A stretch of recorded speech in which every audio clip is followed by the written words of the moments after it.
प्रिय विद्यार्थियों, हमने पहले रस पर एक वीडियो बना चुके हैं जिसमें रस की व्याख्या की थी तथा रस के अंगों के विषय में बताया था। आज हम इस वीडियो में रस के विभिन्न प्रकार और उनकी पहचान कैसे करें इसके विषय में जानकारी देंगे। तो आरंभ करते हैं। रस कई तरह के हैं, जैसे यहाँ पर श्रृंगार रस है। सबसे पहले है श्रृंगार रस। मैंने इसको तालिका में बनाया है ताकि आपको सारी बातें समझ में आ जाएं। तो शुरू करते हैं। श्रृंगार रस। श्रृंगार रस को रसराज भी कहते हैं। रसराज का मतलब सभी रसों का राजा, क्योंकि श्रृंगार रस में प्रेम का भाव है और प्रेम से ही यह संसार चलता है, इसलिए इसे रसराज भी कहा जाता है। अब इसमें दो पक्ष हैं, संयोग पक्ष और वियोग पक्ष। संयोग पक्ष में नायक नायिका का मिलना है और वियोग पक्ष में नायक नायिका का बिछुड़ना है। तो कई बार इसके पक्ष पूछ लिए जाते हैं परीक्षा में, तो ये दोनों बता दिया आपको कि दो पक्ष हैं, संयोग पक्ष और वियोग पक्ष। अब पहचान क्या है श्रृंगार रस की? नायक नायिका व प्रकृति के सौंदर्य का वर्णन। इसमें नायक नायिका किसी स्त्री या पुरुष के सौंदर्य का वर्णन होता है या प्रकृति के सौंदर्य का वर्णन होता है। उनका नायक नायिका का मिलना या बिछुड़ना हो सकता है। जब भी परीक्षा में आपको ये रस आए तो आपने ये देखना है कि कौन सी पंक्तियां आई हैं, उन्हें पढ़ेंगे। उन्हें पढ़ने के बाद जो भाव मन में पैदा होता है कि कौन सा भाव हमारे मन में आ रहा है, उसके बाद ही रस की पहचान हो सकती है। तो पहले हम पंक्तियां पढ़ते हैं। क्या पंक्तियां हैं? तन संकोच मन परम उछाहू, गूढ़ प्रेम लखी पर है न काहू, जाई समीप राम छवि देखी, रही जनु कुआरी चित्र अनुरेखी।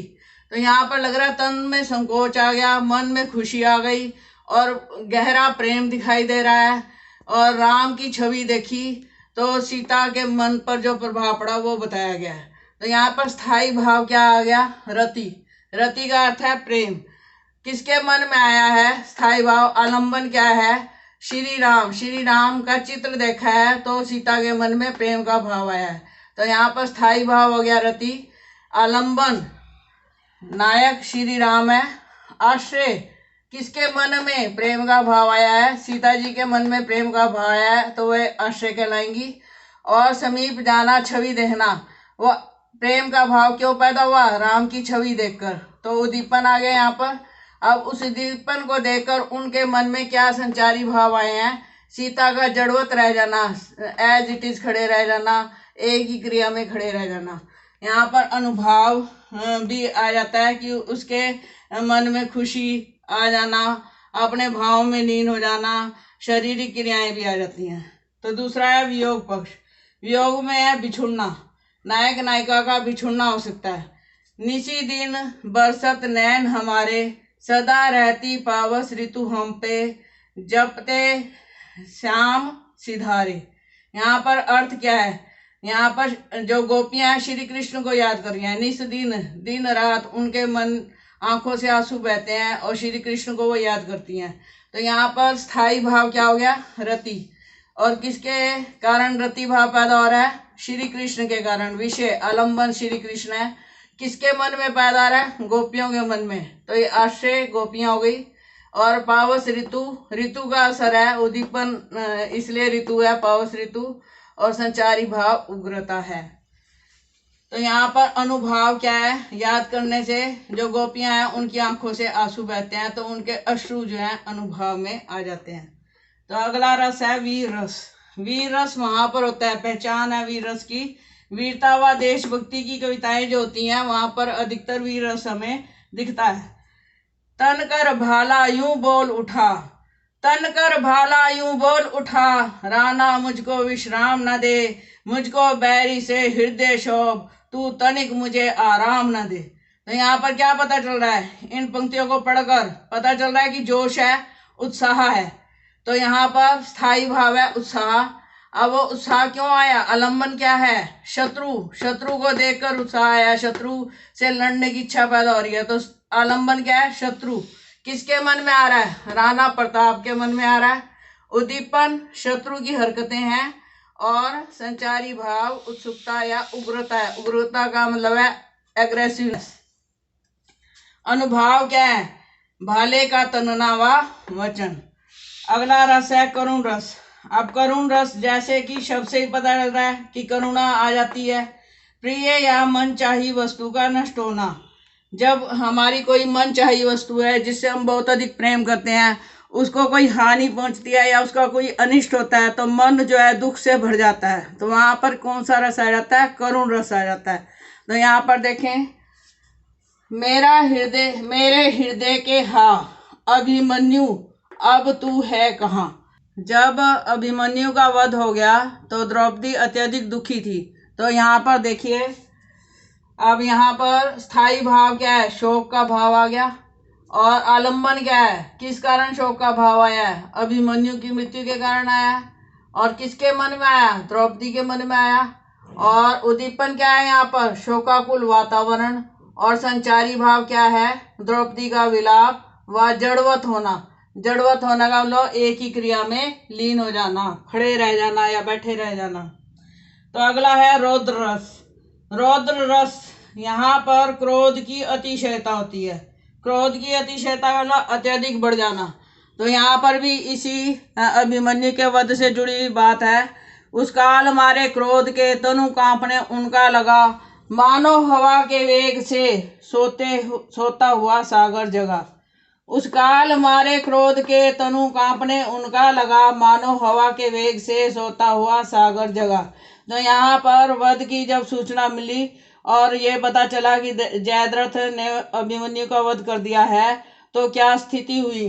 क्रोध, स्थायी भाव क्या है? क्रोध आ गया यहाँ पर। और ये क्रोध जो है किस कारण पैदा हुआ? अभिमन्यु को मारने वाले जयद्रथ के कारण पैदा हुआ। आलंबन क्या है? जयद्रथ है। और आश्रय अर्जुन के मन में यह क्रोध पैदा हुआ। और उद्दीपन क्या है? अभिमन्यु को चक्रव्यूह में घेर कर वध करना। और इसके कारण संचारी भाव किसके मन में आया? अर्जुन के मन में उग्रता का भाव आ गया। तो अगला रस करते हैं। तो अब हम पढ़ते हैं हास्य रस। बच्चों, हास्य रस जैसा कि शब्द से ही पता चल रहा है हंसी की बात। तो कोई ऐसा सीन, कोई ऐसा दृश्य जिसे देखकर हंसी आ जाए तो उसे वहीं पर हमें हास्य रस मिलेगा। तो इसकी परिभाषा देखते हैं क्या है।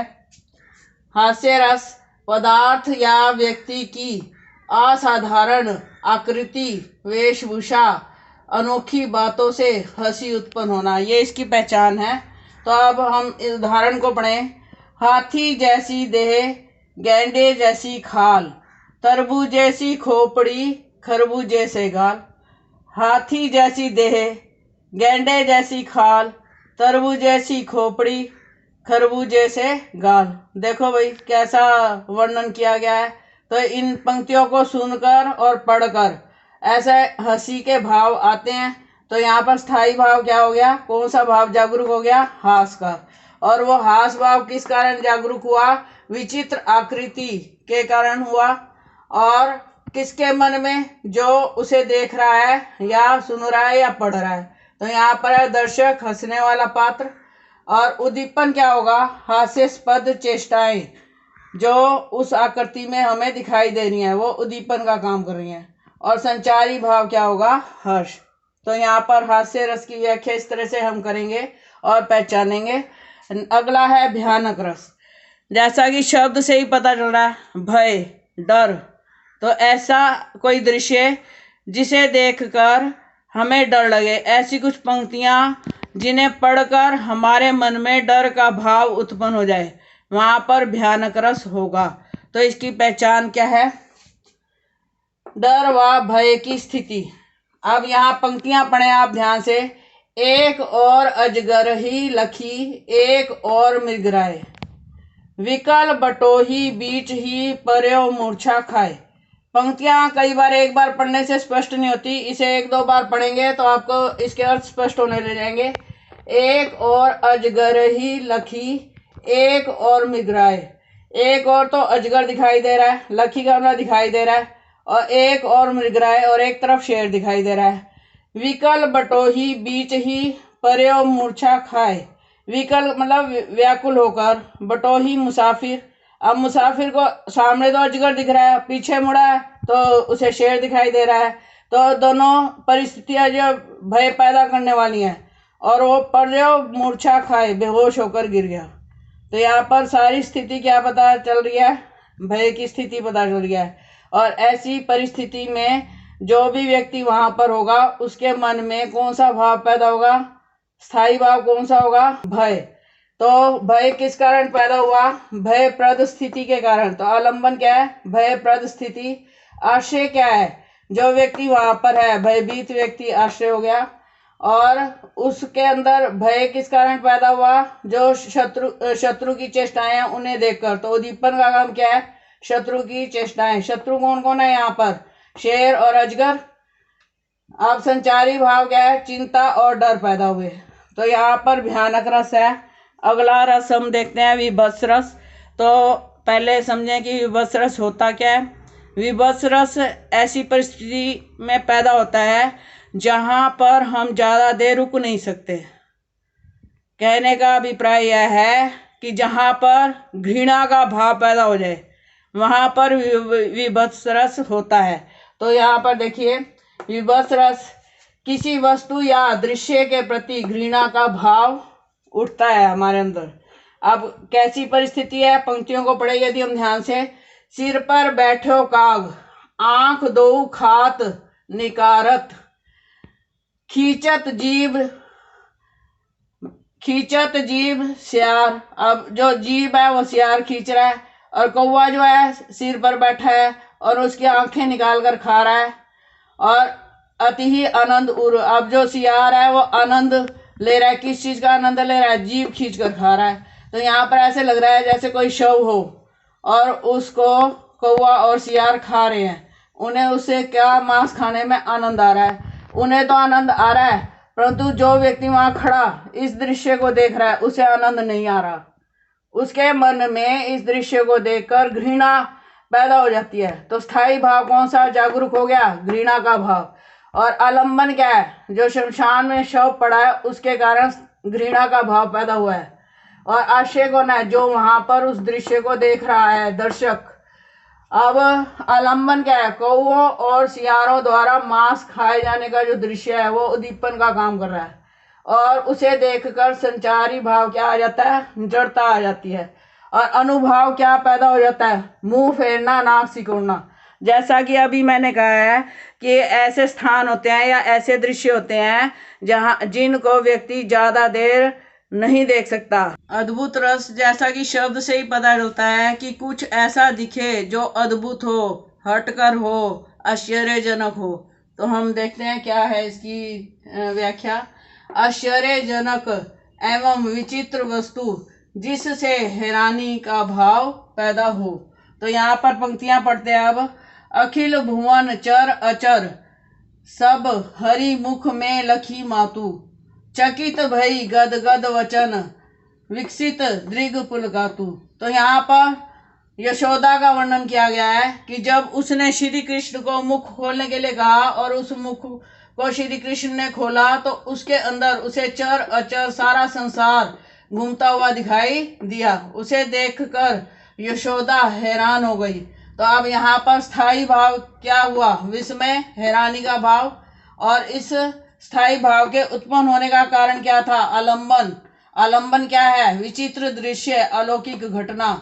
और किसके मन में ये भाव पैदा हुए हैं, यशोदा के मन में पैदा हुए हैं। और उद्दीपन क्या था, आश्चर्यजनक वस्तु का वर्णन था। और संचारी भाव क्या है, हर्ष, आवेग और भय है। तो ये अगला करते हैं हम वात्सल्य रस।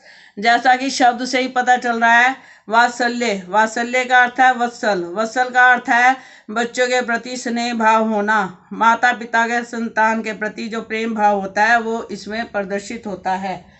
तो यहाँ पर है संतान व छोटे के प्रति प्रेम।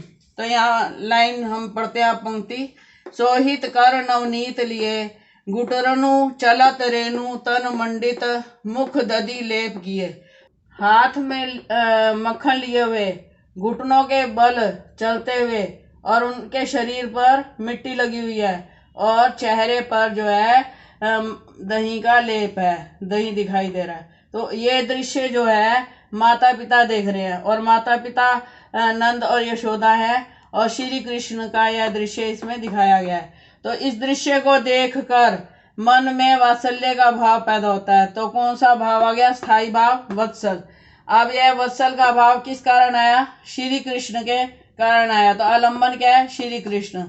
और आश्रय है माता पिता, और उद्दीपन है कृष्ण का घुटनों के बल चलना, मुख पर दही लगा होना, शरीर पर धूल लगी होनी, और संचारी भाव है मुग्ध होना। तो यहाँ पर वात्सल्य रस है। अगला है भक्ति रस। भक्ति रस जैसा कि शब्द से ही पता चल रहा है, भक्ति का भाव पैदा होता है, सभी भक्ति करते हैं, सभी के जीवन में भक्ति का स्थान है। तो उसमें क्या पहचान है कि इस भक्ति रस में व्यक्ति भक्ति भावना में लीन होता है। जैसे हमारे हरि हारिल की लकड़ी, मन करम वचन नंद नंदन और यह दृढ़ करी पकड़ी। तो इन पंक्तियों से क्या पता चल रहा है कि गोपियां जो है श्री कृष्ण की भक्ति करती हैं और स्वयं को हारिल पक्षी मानती हैं, और वे श्री कृष्ण की भक्ति रूपी लकड़ी को पकड़े हुए हैं। तो यहाँ पर कौन सा स्थायी भाव आ रहा है? ईश्वर के प्रति प्रेम, भगवत रति, इसे हम भगवत रति कहते हैं। भगवत का मतलब भगवान के प्रति, रति का अर्थ है प्रेम। इसमें आलम्बन क्या है? ईश्वर की महिमा, और आश्रय क्या है? भक्त है, गोपियां भी कह सकते हैं। और यहाँ पर उद्दीपन जो है प्रभु मूर्ति हो सकती है या कृष्ण की मूर्ति, क्योंकि यहाँ पर कृष्ण की भक्ति की बात हो रही है। और संचारी भाव क्या है? निर्वेद है। तो यहाँ भक्ति भावना में, भक्ति रस में भक्ति भाव प्रबल रहता है। अगला है शांत रस। यहाँ शांत रस में संसार के प्रति वैराग्य का भाव अधिक होता है। तो यहाँ पर हम कहेंगे, मेरो मन अनंत कहा सुख पावे, जैसे उड़ी जहाज को पंछी मुनि जहाज पे आवे। ये सूरदास द्वारा लिखी हुई पंक्तियां हैं, जिसमें सूरदास जी कहते हैं कि मन चंचल है, वह आगे बहुत दूर तक जाना चाहता है, परंतु उसे कहीं आराम नहीं मिलता और वापस भक्ति में ही आकर डूबने लगता है, वहीं पर उसे शांति मिलती है। तो यहाँ पर भी स्थायी भाव क्या है? निर्वेद है। निर्वेद का अर्थ है वैराग्य।